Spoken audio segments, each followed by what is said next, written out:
হযরত মরিয়ম আলাইহিস সালামের একটা কামরা ছিল বাইতুল মুকাদ্দাসের এক সাইডে। এই কামরার মধ্যে এসে খাবার দেয়া যেত, ঘরের বাহির থেকে দরজা বন্ধ করে দিয়ে চলে যেত। তো একদিন হযরত জাকারিয়া আলাইহিস সালাম আসলেন, আয়সা দেখলেন ঘরের তালা ঠিকই দেওয়া আছে, কিন্তু ঘরের মধ্যে অনেকগুলো ফল, বিভিন্ন রকমের ফল দেখা যাচ্ছে, বেমৌসুমের ফল, যেরকম এই মৌসুমে জাম হয় না ফল, এইসব ফল ফলাদি ভর্তি ঘরের মধ্যে। হযরত জাকারিয়া আলাইহিস সালাম আশ্চর্য হয়ে গেলেন, তুমি এইসব ফল কোথায় পেলে? এই ফলের সিজন তো এখন না। হযরত মরিয়ম আলাইহিস সালাম জবাব দিলেন, এই ফল হচ্ছে আল্লাহ রাব্বুল আলামিন আমাকে দান করছেন। সুবহানাল্লাহ বলুন সকলে। কলম সহ তাদের সকলের কলম পানিতে নিক্ষেপ করলেন, সকলের কলম পানিতে ডুবে গেল, হযরত জাকারিয়া আলাইহিস সালামের কলমটা পানিতে ভেসে থাকলো আল্লাহর কুদরতে। তো কি করলেন আল্লাহ রাব্বুল আলামিনের ইশারায় এটা হইল। তো আল্লাহ রাব্বুল আলামিন চাইলেন হযরত জাকারিয়া আলাইহিস সালাতু ওয়াস সালাম হযরত মরিয়ম আলাইহিস সালামের অভিভাবকত্ব গ্রহণ করুক, যার কারণে ওনাকে অভিভাবকত্ব দিলেন। সে হযরত জাকারিয়া আলাইহিস সালাম হযরত মরিয়ম আলাইহিস সালামের অভিভাবকত্ব গ্রহণ করলেন। এইভাবে চলতেছিল প্রত্যেক তিন বেলায়। হযরত জাকারিয়া আলাইহিস সালাতু ওয়াস সালাম হযরত মরিয়ম আলাইহিস সালামের একটা কামরা ছিল বাইতুল মুকাদ্দাসের এক সাইডে। এই কামরার মধ্যে এসে খাবার দেয়া যেত, উনি ঘরের বাহির থেকে দরজা বন্ধ করে দিয়ে চলে যেত। তো একদিন হযরত জাকারিয়া আলাইহিস সালাম আসলেন, আয়সা দেখলেন ঘরের তালা ঠিকই দেওয়া আছে, কিন্তু ঘরের মধ্যে অনেকগুলো ফল, বিভিন্ন রকমের ফল দেখা যাচ্ছে, বেমৌসুমের ফল, যেরকম এই মৌসুমে জাম হয় না, কুবাইরা ফল যেটাকে আমাদের দৃষ্টিতে বলা হয়, বেমৌসুমের ফল, এইসব ফল ফলাদি ভর্তি ঘরের মধ্যে। হযরত জাকারিয়া আলাইহিস সালাম আশ্চর্য হয়ে গেলেন, তুমি এইসব ফল কোথায় পেলে? এই ফলের সিজন তো এখন না। হযরত মরিয়ম আলাইহিস সালাম জবাব দিলেন, এই ফল হচ্ছে আল্লাহ রাব্বুল আলামিন আমাকে দান করছেন। সুবহানাল্লাহ বলুন সকলে। এইভাবে হযরত মরিয়ম আলাইহিস সালাম যখন চলতেছিল আল্লাহ রাব্বুল আলামিনের দরবার থেকে বিভিন্ন তোহফা ফল, বিভিন্ন খানাপিনা যখন হযরত জাকারিয়া আলাইহিস সালামের এই যে অভিভাবকত্বে ছিলেন হযরত মরিয়ম আলাইহিস সালাম, ওনাকে দান করলেন। তো জাকারিয়া আলাইহিস সালাম মনে করলেন যে উনি মসজিদের যে মেহরাব, যে খানকা শরীফের মধ্যে হযরত মরিয়ম আলাইহিস সালাম অবস্থান করতেছিলেন, সেই খানকাকে উনি পবিত্র খানকা মনে করলেন, পবিত্র কামরা মনে করলেন। জাকারিয়া আলাইহিস সালাম মসজিদের ইমাম থাকা সত্ত্বেও উনি ওনার মেহরাব ছেড়ে হযরত মরিয়ম আলাইহিস সালামের মেহরাবে দাঁড়ায় আল্লাহ রাব্বুল আলামিনের কাছে দোয়া করলেন, হে আল্লাহ রাব্বুল আলামিন, তুমি আমাকে ক্ষমা করে দাও, আমার কোনো সন্তান নাই, একটি ছেলে সন্তান তুমি আমাকে দান করো। বাইতুল মুকাদ্দাস শরীফের একজন ইমাম সাহেব যখন ওনার মেহরাব ছেড়ে, ওনার মিম্বর ছেড়ে, ওনার ইমামতিত্ব ছেড়ে অন্য আরেকটা জায়গায় হযরত মরিয়ম আলাইহিস সালাতু ওয়াস সালামের কামরার মধ্যে গিয়ে আল্লাহর দরবারে দোয়া করলেন, আল্লাহ রাব্বুল আলামিন, আপনি আমার উম্মতদেরকে ক্ষমা করে দিন, আপনি আমাকে একটি ছেলে সন্তান দান করুন, আমার কোনো সন্তান নাই। এইভাবে যখন হযরত জাকারিয়া আলাইহিস সালাতু ওয়াস সালাম দোয়া করলেন, তখন ওনার দোয়া আল্লাহ রাব্বুল আলামিন কবুল করলেন।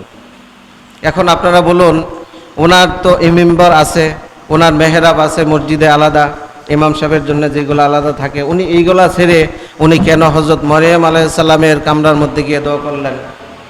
ওনার বিশ্বাস ছিল, ওনার অনুভূতি ছিল, আল্লাহ রাব্বুল আলামিন যেহেতু হযরত মরিয়মকে ফল ফলাদি দান করে থাকেন, ওনার দোয়া যেহেতু ওনার কামরা থেকে দোয়া, ওনার খানকা শরীফ থেকে যখন দোয়া কবুল করা হয়, তো অবশ্যই ওই খানকা থেকে আমার দোয়াও কবুল করা হবে আল্লাহর দরবারে। হযরত জাকারিয়া আলাইহিস সালাম কিন্তু আল্লাহর নবী ছিলেন, এটা সত্ত্বেও উনি সেই ঘরের উসিলা দিয়ে আল্লাহ রাব্বুল আলামিনের দরবারে দোয়া করলেন। আল্লাহ রাব্বুল আলামিন ওনার দোয়াকে কবুল করলেন। ওনাকে একটি ছেলে সন্তান দান করলেন।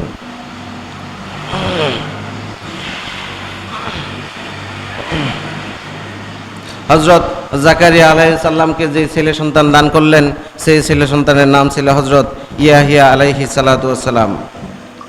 এইভাবে ব্যক্তির ওসিলা দেওয়া হয়, ব্যক্তির ওসিলার দলিল আল্লাহ রাব্বুল আলামিন কোরআনে দেওয়া হয়েছে, কোরআনে দিয়েছেন, বস্তুর ওসিলার দলিল কোরআনে দিয়েছেন। যেরকম আমরা দোয়া করি আপনারা দেখেন না, বাংলাদেশে একটা ট্রেডিশন রাজনীতির মধ্যে আছে, নির্বাচনের আগের দিন অথবা নির্বাচনের এক সপ্তাহ আগে আমাদের যে বিরোধী যে বড় বড় দুইটা দল থাকে তাদের নেতৃবৃন্দরা হযরত শাহজালাল রহমতুল্লাহ আলাইহির মাজার শরীফে যান, যায় দোয়া করেন আল্লাহর যে আমাকে যেন এই হযরত শাহজালালের উসিলায় যেন আমাকে কি করা হয়, এই কামিয়াবি দান করা হয়। আমরা দেখছি যেই ব্যক্তি যেই দল সবার আগে হযরত শাহজালালের দরবারে যেতে পারছে সেই দলই ক্ষমতায় যেতে পারে। নাকি ঠিক কইলাম নাকি? বুঝছেন আমার কথা?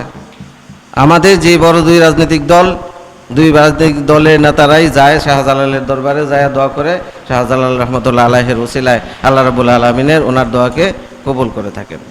এখন কথা হচ্ছে শাহজালাল রহমতুল্লাহ আলাইহি এত উচ্চ মর্যাদা এবং মাকাম সম্পন্ন মাকামের মর্যাদার অধিকারী কিভাবে হইলেন? হযরত শাহজালালের রহমতুল্লাহ আলাইহির একটা গুণ আপনাদেরকে বলি, এটা হচ্ছে উনি 1 কাপ ছাগলের দুধ খেয়ে 1 সপ্তাহ রোজা রাখতেন। সুবহানাল্লাহ কইতেন না? উনি 1 কাপ ছাগলের দুধ খেয়ে 1 সপ্তাহ রোজা রাখতেন হযরত শাহজালাল রহমতুল্লাহ আলাইহি। উনি যদি এই বাংলাদেশে না আসতেন আমরা হয়তো বা আজকেও মুসলমান হয়ে থাকতে পারতাম না। আমাদেরকে সেই যেটাকে বলা হয় পূর্বের যে ধর্ম ছিল এই হিন্দু ধর্ম, সেই ধর্মে আমাদের থাকতে হতো। হযরত শাহজালাল রহমতুল্লাহ আলাইহি এই দেশে এসেই আমাদেরকে মুসলমান করেছেন এবং উনি এত বুজুর্গ ব্যক্তি ছিলেন যিনি হযরত শাহজালাল রহমতুল্লাহ আলাইহি 1 কাপ দুধ ছাগলের দুধ খেয়ে 1 সপ্তাহ রোজা রাখতেন। এইভাবে বিভিন্ন স্থানের ওসিলা দিতে হবে আমাদের। ওসিলা দিলে আল্লাহ রাব্বুল আলামিন আমাদের দোয়াকে কবুল করবেন। যেরকম হযরত জাকারিয়া আলাইহিস সালাম দোয়া করেছিলেন এবং ইমরান আলাইহিস সালাম দোয়া করেছিলেন। আরেকটা ছোট্ট একটা কথা কাহিনী আপনাদেরকে বলে আমার বক্তব্য এখানে শেষ করব, সময় স্বল্প। হযরত ইউসুফ আলাইহিস সালাতু ওয়াস সালামকে আপনারা সকলেই তো চিনেন। ওনার পিতা ছিলেন হযরত ইয়াকুব আলাইহিস সালাতু ওয়াস সালাম। হযরত ইউসুফ আলাইহিস সালাতু ওয়াস সালামের পিতা ছিলেন হযরত ইয়াকুব আলাইহিস সালাম। ইয়াকুব আলাইহিস সালামের 10 সন্তান ছিল, তারপরে হযরত ইউসুফ আলাইহিস সালাম হইলেন। 10 জন সন্তান ছিল। একবার হযরত ইয়াকুব আলাইহিস সালামকে বললেন অন্যান্য ছেলেরা, বাবা আপনি আপনার ইউসুফকে আমাদের সাথে যেতে দিন, আমরা মেলায় যাব, ওনাকেও নিয়ে যাই। সেই কথা বলে হযরত ইয়াকুব আলাইহিস সালাম ইউসুফ আলাইহিস সালামকে নিয়ে মেলায় গেলেন। মেলায় যায় ওনারা কি করলেন? ওনাকে কূপের মধ্যে ফেলে দিলেন। হযরত ইউসুফ আলাইহিস সালামকে কূপের মধ্যে ফেলে দিয়া চলে আসলেন। আয়েশা বললেন, বিরাট কাহিনী, এটা অনেক লম্বা ঘটনা, কোরআন শরীফের বর্ণনা, কোরআন শরীফের মধ্যে এই ঘটনার কথা বর্ণনা করা হয়েছে। আসলেন, ওনার যে জামা খুইলা নিয়ে আসলেন। তাফসীরকাররা বলছেন জামার মধ্যে কুকুরের রক্ত অথবা অন্য কোনো পশুর রক্ত লাগিয়ে বললেন যে তাকে বাঘে খেয়ে